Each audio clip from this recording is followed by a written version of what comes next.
It was the late 1940s, and America was recovering from the scars of war. Amid this world of change, a powerful family ruled not from a throne, but from the shadows. They were the Corleones, and their leader was Don Vito Corleone, a man as feared as he was respected, with influence that spread through the streets of New York like tendrils of an invisible empire. One summer day, the Grand Corleone estate was filled with laughter and music as the family celebrated the wedding of Don Vito's daughter, Connie. The air was thick with the scent of blooming roses and Italian delicacies.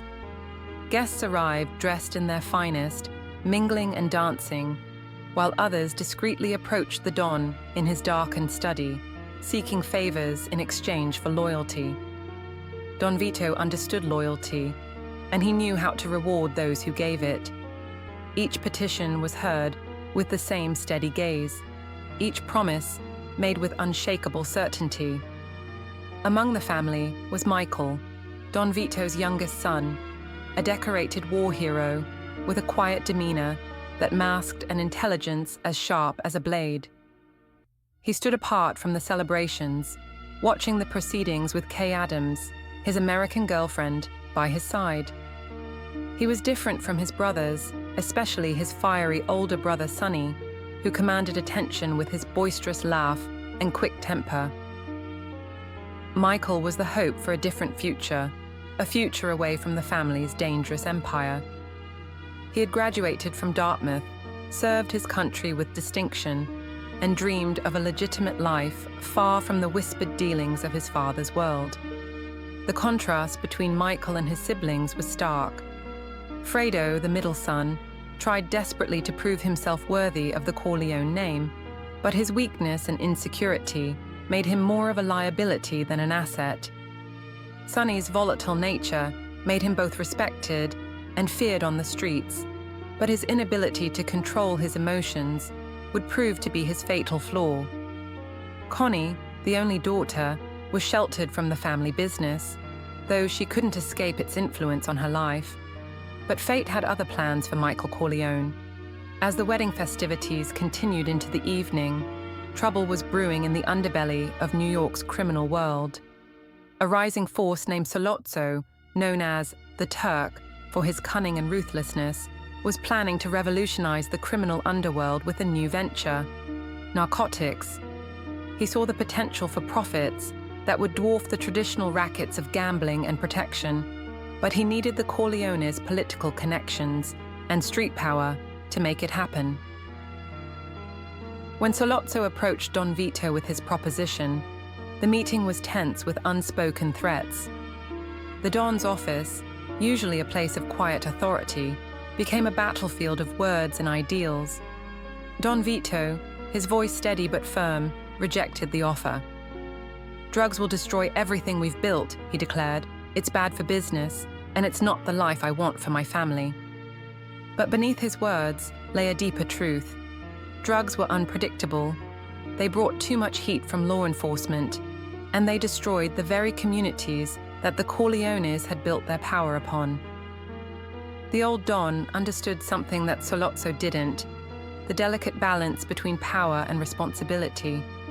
The Corleone Empire wasn't built merely on fear and violence, but on a complex web of relationships, favors, and mutual understanding. Don Vito saw himself not just as a criminal mastermind, but as a protector of his people, a guardian of old-world values in a rapidly changing America. His refusal to enter the drug trade wasn't just business, it was a matter of principle. Sollozzo, his face a mask of respect hiding fury, left the meeting with plans already forming. He knew that as long as Don Vito stood in his way, his dreams of a drug empire would remain just that, dreams. The attack came swiftly and without warning. On a cold December evening, as Don Vito left his office to buy oranges from a street vendor, Sollozzo's men struck. The shots echoed through the street like thunder, and the mighty Don Vito fell, his life hanging by a thread.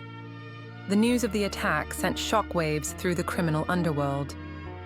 The Corleone family, once thought untouchable, suddenly seemed vulnerable. Sonny, now acting head of the family, responded with characteristic violence. Under his leadership, the streets of New York became a battleground. Every slight, real or imagined, was met with brutal force. But Sonny's anger, while fearsome, made him predictable, a dangerous weakness in their world. It was during this chaos that Michael's transformation began. The change started slowly, almost imperceptibly, as he visited his father in the hospital. Finding the guards mysteriously absent, Michael's military training kicked in. He moved his father to another room, enlisted the help of a nervous baker named Enzo to create the illusion of armed protection, and stood guard through the night. As he stood there in the cold, watching his breath form clouds in the winter air, Michael felt something awakening within him, a capacity for calculation and violence that he had never known existed. That night at the hospital marked more than just a son protecting his father.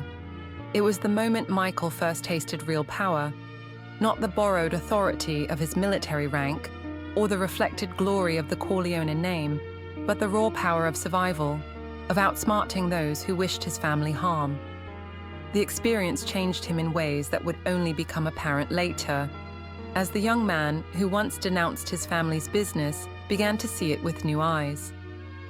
When the family gathered to discuss retaliation against Sollozzo, Michael surprised everyone by volunteering to carry out the hit himself. The room fell silent.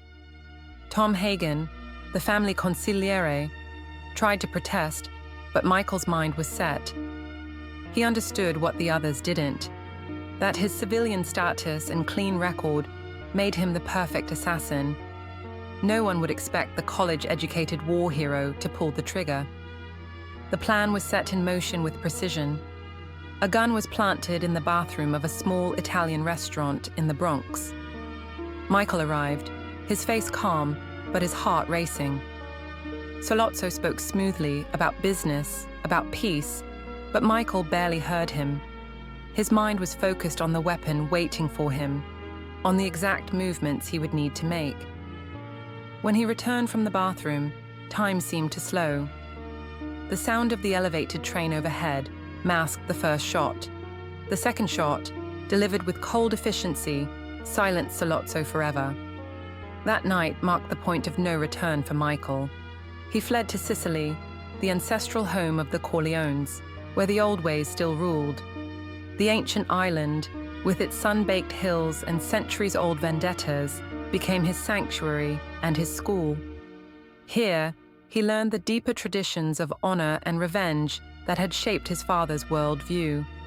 He found love with a young woman named Apollonia, whose beauty and innocence seemed to offer a chance at redemption. In Sicily, Michael discovered another side of the family legacy. The island's ancient codes of honor, the importance of respect and tradition, the unbreakable bonds of blood. These weren't just old-world customs, but the foundation upon which the Corleone Empire had been built. He began to understand his father's wisdom in maintaining these traditions even in modern America, seeing how they provided structure and meaning to what outsiders saw as mere criminal enterprise. But violence followed Michael like a shadow. Apollonia's death in a car bombing meant for him shattered any illusions of escape. When he returned to America, he was a changed man. The warmth in his eyes had been replaced by a calculating coldness that even Kay, now his wife, found difficult to face. The loss of Apollonia hadn't just broken his heart, it had hardened it, teaching him that love was a vulnerability he couldn't afford.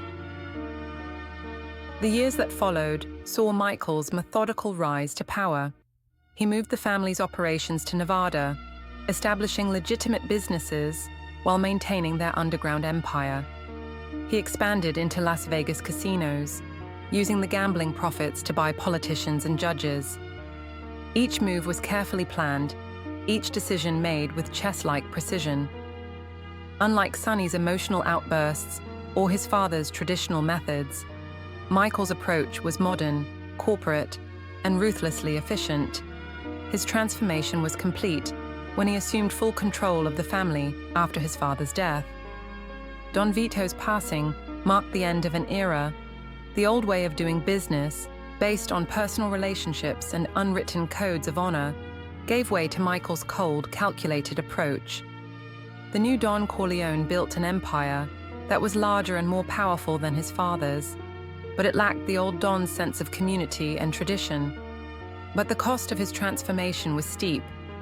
Kay, watching her husband change from the idealistic war veteran to a ruthless crime lord, struggled with the reality of their life. When she realized the full extent of Michael's actions, the calculated elimination of his rivals, the betrayal of family friends, the iron grip he maintained on power, something broke between them. Their marriage became a facade, as cold and formal as the mansion they lived in.